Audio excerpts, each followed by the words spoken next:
on this Sunday night, shoring up support and military might for Ukraine. Canada will always stand with Ukraine. Canada's Prime Minister and other world leaders in London committed to supporting Zelensky. The billions they're pledging in additional military resources after Trump shuts down Ukraine's wartime leader. Backlash. Protesters challenged Trump's number 2 as J.D. Vance vacations with his family in Vermont. Why Israel is cutting off aid to Gaza again. Palestinians scramble to gather essential supplies as the fate of a ceasefire hangs in the balance. And step aside, Florida. There wasn't just like one thing that was my favorite, ice biking. And then the world's largest snow maze. Why these American travel influencers fell in love with Winnipeg in the dead of winter. Global National. Reporting tonight, Carolyn Jarvis. Good evening and thanks for joining us. Prime Minister Justin Trudeau and over a dozen European leaders are throwing their full weight behind Ukraine at a major defense summit in London this weekend. The meeting was an about-face in tone after a disastrous breakdown in talks with the U.S. on Friday. Ukrainian President Volodymyr Zelensky, who was also in attendance, posted on social media after the meeting that Europe's unity is at an exceptionally high level, one that has not been seen in a long time. Global's Vincent McAvenny has more on the summit and relations. Vincent. Carolyn, British Prime Minister Sir Keir Starmer told leaders assembled it was a once-in-a-generation moment for security. But converting words into action will now be the real test. While Donald Trump golfed in Florida, leaders from across Europe, NATO and the EU met in London to discuss how to get support for Ukraine back on track. This summit was scheduled several weeks ago. Prime Minister Trudeau had not planned to attend, but after Friday's debacle in the Oval Office, he made the journey for this very public showing of support for President Zelensky. It was agreed the UK, France and others will work with Ukraine on a plan to stop the fighting, with a coalition of the willing as a peacekeeping force. But Prime Minister Trudeau wouldn't confirm if we'd see direct Canadian military involvement. Canada has looked at the ways it can best help, and as I've said a few days ago, everything's on the table. We know that the Canadian military has ways that it can contribute. We're not going to get ahead of the discussions on how to keep a peace that isn't yet in place. But Canada will be there and is open to doing what is necessary. Prime Minister Starmer was more forthright in his support, pledging almost $3 billion Canadian dollars in financing to Ukraine for British-made missiles. The UK is prepared to back this with boots on the ground and planes in the air. Together with others, Europe must do the heavy lifting. But to support peace in our continent and to succeed, this effort must have strong US backing. Zelensky finished his trip meeting with King Charles, the biggest diplomatic show of support the UK can make, and one it hopes, given Trump's deep affection for the royal family, will resonate with him. Before flying home, Zelensky seemed hopeful he could win Washington back. Regardless of what happened before, we are constructive. If we agree a minerals deal with the US, it will be signed. From our side, we are ready to sign. I honestly think the United States will be ready as well. President Zelensky returns to Ukraine tonight with plenty of pledges of support, but without that key minerals deal he was expecting when he left as the basis for a ceasefire. Indeed, the future of his country feels even more uncertain. Carolyn? Vincent McAvenny in London, thank you. Prime Minister Justin Trudeau will also meet with King Charles tomorrow. He says he will prioritize this country's sovereignty after repeated threats by U.S. President Donald Trump to annex Canada. Nothing seems more important to Canadians right now than standing up for our sovereignty and our independence as a nation. Trudeau said last month Trump's threat of taking over Canada is a real thing, tied to our country's natural resources. Hundreds of protesters packed roads near a ski resort in Vermont this weekend where U.S. Vice President J.D. Vance had a planned family holiday. Many of the demonstrators were there in support of Ukraine just days after that heated Oval Office exchange with Ukrainian President Volodymyr Zelensky. Pro-Palestinian, immigration, and LGBTQ+ protesters were also there, as well as counter-protests in support of Trump and Vance.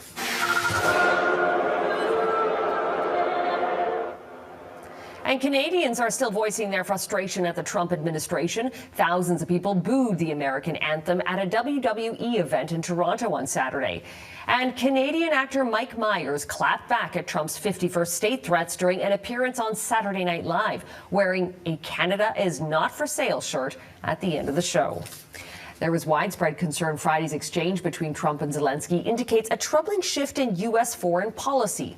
Our Ottawa Bureau Chief Mercedes Stephenson spoke to a former Bush advisor to get his thoughts. Mercedes. Carolyn, the shockwaves from President Donald Trump and Vice President J.D. Vance's double teaming of Ukrainian President Volodymyr Zelensky in the Oval Office have continued to ripple around the world, with Western countries asking themselves what it all means. Was this a heated exchange over different perspectives on a peace deal, or something more sinister, a radical shift away from the American position of countering Russia to a newfound alliance between President Donald Trump and President Vladimir Putin's authoritarian regime in Moscow?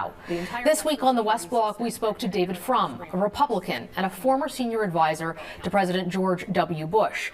He is deeply alarmed by what played out on Friday and says the worst-case scenario that some had speculated was happening behind closed doors has now spilled out into the open. An alliance and affection between Donald Trump and Vladimir Putin. He talked about them as if they were like an old married couple. We've been through a lot together. And he praised Putin as trustworthy and dismissed Zelensky as untrustworthy. What we saw was they opened the box and showed us this is a Moscow-aligned administration. Frum says countries like Canada and the UK must radically recalibrate their foreign policy and assumptions about the United States' loyalties, as well as questioning treaties and alliances that rely on American security guarantees, which he says are no longer reliable given the president's growing public support for Russia. Carolyn? Mercedes Stephenson in Ottawa, thank you. And this weekend, President Trump ordered an investigation into whether imports of lumber threaten America's national security and should be subject to new tariffs. This news comes only days before Trump says he will impose 25% tariffs on all Canadian goods starting Tuesday. He claims it's an effort to curb the flow of fentanyl into the U.S., but less than 1% of all fentanyl entering the U.S. actually comes from Canada. And exactly how lumber imports tie into national security is anyone's guess. Candice Cole reports. U.S. President Donald Trump has ordered his Commerce Secretary, Howard Lutnick, to investigate lumber exports to the U.S. over possible threats to national security.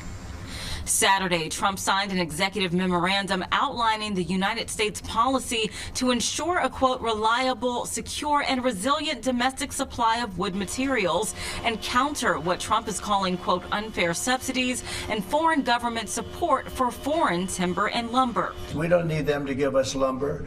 However, Canada is by far the biggest exporter of wood materials to the U.S., accounting for nearly half of all America's lumber imports.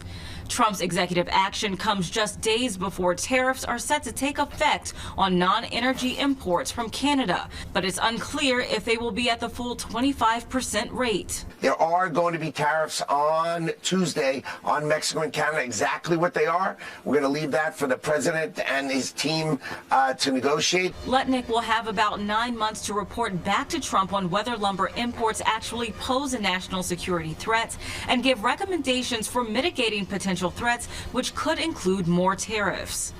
Trump has not said what kind of threat lumber imports could have on national security, but has repeatedly blamed imports from Canada, Mexico, and China for the deadly fentanyl crisis, like in this Truth Social post. The facts establish very clearly that Canada is not an issue in terms of source of illegal fentanyl into the United States. Tariffs on goods from Canada, Mexico, and China are expected to go into effect March 4th.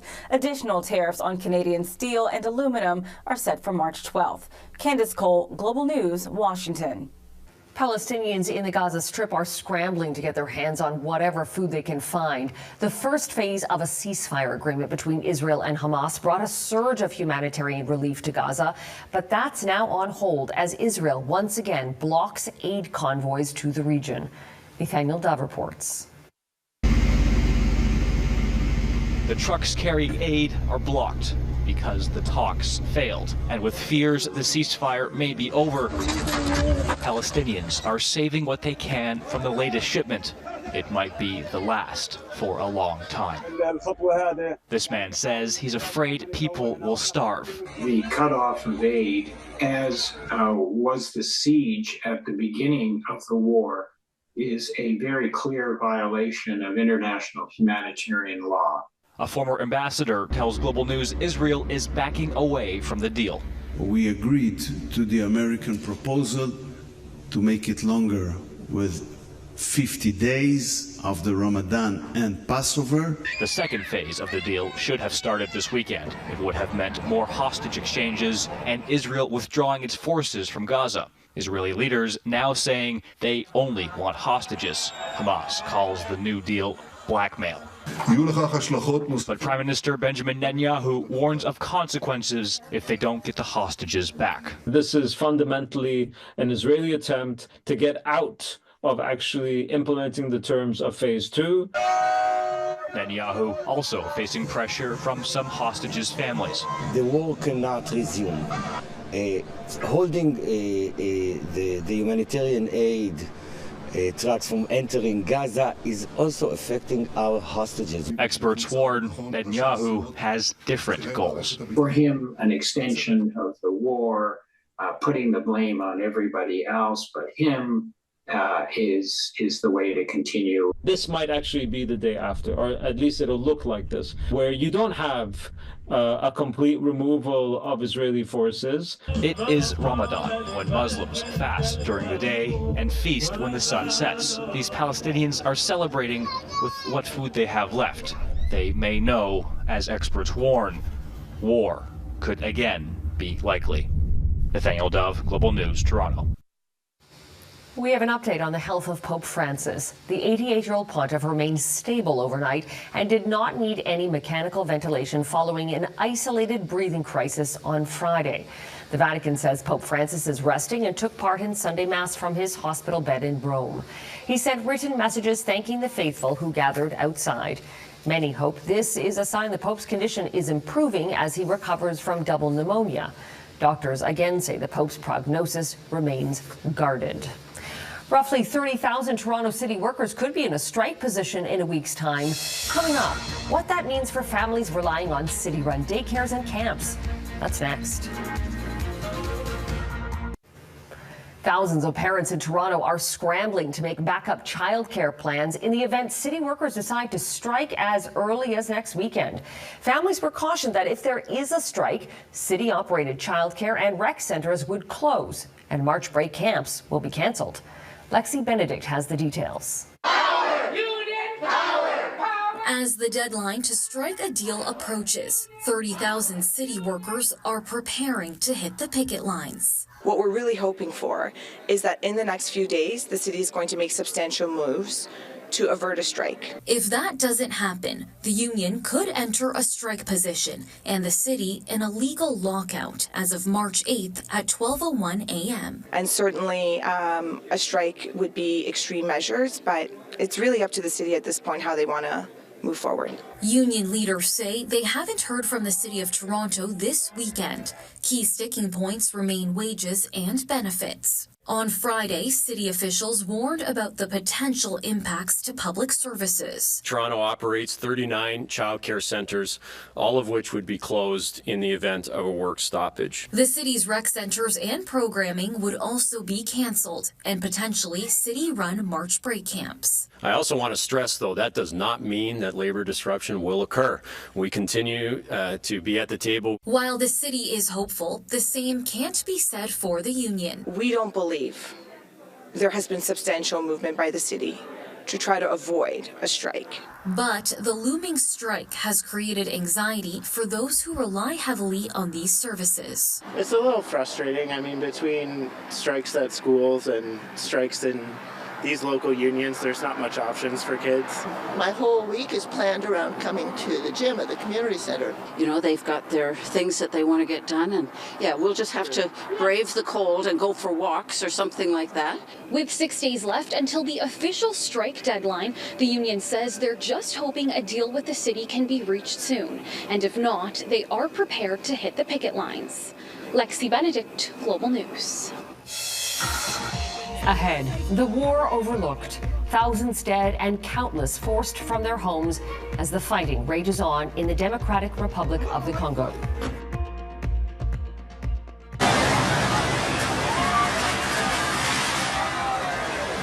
Powerful floods swept through Peru's northwest Tumbes province today. These makeshift structures, no match for the intense rainfall and rush of water. It is the rainy season, but it's been an extreme one in Peru, with thousands of hectares of crops, mostly bananas, lemons, and cereals, wiped out by the rain. The wars in Ukraine and the Middle East have dominated headlines this year, while other conflicts get much less attention, like the ongoing fighting in the Democratic Republic of the Congo. Since January, rebel groups backed by Rwanda have taken control of several areas of the eastern part of DRC, displacing around 500,000 people. Thousands have reportedly been killed. As Redmond Shannon reports, it's the latest flare-up in decades of unrest in the country. Thursday's deadly attack in the Congolese city of Bukavu, the latest horrific incident in the recent weeks of violence. Both sides in the conflict blamed each other. On one side, government forces of the Democratic Republic of the Congo, or DRC, and its allied groups. On the other, the allegedly Rwandan-backed M23 rebel forces, which recently took control of Bukavu and the major city of Goma. Rwanda denies it's supporting rebels. During the fall of Goma, hundreds of female prisoners were raped and burned alive during a mass jailbreak. The Congolese Prime Minister says 7,000 people have died in the violence since January. The UN says hundreds of thousands have been displaced and has demanded Rwanda remove its troops from the DRC. UN peacekeepers have been killed in clashes this year. Rwanda claims its actions are purely to protect ethnic Tutsis in DRC, the group targeted in Rwanda's 1994 genocide. The abuses which are currently being politicized by the DRC government with the support of countries and organizations holding vested interests in the region. The vested interests of many parties are eastern DRC's resource riches, including gold and coltan, a mineral used in our smartphones. Rwanda denies accusations it's looting those riches and bringing them across the border. The European Union says it is reviewing mineral deals with Rwanda, and the United States has sanctioned one of the country's prominent politicians. The International Criminal Court's prosecutor recently visited the DRC. You are as precious as the people of Ukraine. Words that the Congolese will welcome, but they fear theirs is a war all but ignored. Redmond Shannon, Global News, London. Next, it's not all hate coming at Canada from the U.S. The unexpected love for Winnipeg from a couple of New York City bloggers. Well, Winnipeg is a city that sometimes gets a bad rap, from mosquitoes to crime to its miserably cold winters. But an international travel blogging couple spent a week in Manitoba's capital during a recent cold snap and took to Reddit to declare they fell in love with the prairie city. Turns out it's just the kind of warmth Winnipeggers needed. Melissa Ridgen explains. Winnipeg, especially in the winter, quietly goes about its business. Canada's quintessential middle child gets excited for any attention, usually being made fun of. You kids can't keep your heads to yourself. I'm gonna turn this car around and there'll be no Cape Canaveral for anybody. That's it. Back to Winnipeg. While the city is happy to laugh at itself, it's less used to the kind of flattery being doled out by a pair of New York travel bloggers. Looking for underrated places to take a winter trip? You'll want to check out Winnipeg, Manitoba. Scott Herder and Megan Indo spent the coldest week of 2025 vacationing in Winnipeg in -30. There are plenty of cool things to do, like ice biking at the fort, Festival du Voyageur, Western Canada's largest winter festival celebrating French-Canadian and the Indigenous fur trade era. Herder took to Reddit to say they fell in love, all caps, with the city. My wife and I, we even work as content creators and travel bloggers where we go around the world and we travel to different destinations and we share about it. And it's been 11 years now, and this is one of them that just made me feel like a kid more than I can remember of a lot of trips that we've been on. Winnipeggers swooned, flooding the comments with shock and appreciation. I'm not surprised because there's so many great things to do in Winnipeg in the wintertime. I think sometimes as Winnipeggers we sell ourselves short about all that we have to offer. While winter wages on for another few weeks here, the love from visitors is enough to keep the hearts of Winnipeggers warm until spring thaw. Melissa Ridgen, Global News, Winnipeg. And that is Global National for this Sunday night. I'm Carolyn Jarvis. Tonight's Your Canada is Cobourg, Ontario. We love seeing Your Canada. Please keep emailing your photos to globalnational@globalnews.ca. Thanks for watching. Donna, we'll be back with you tomorrow. Have a great night.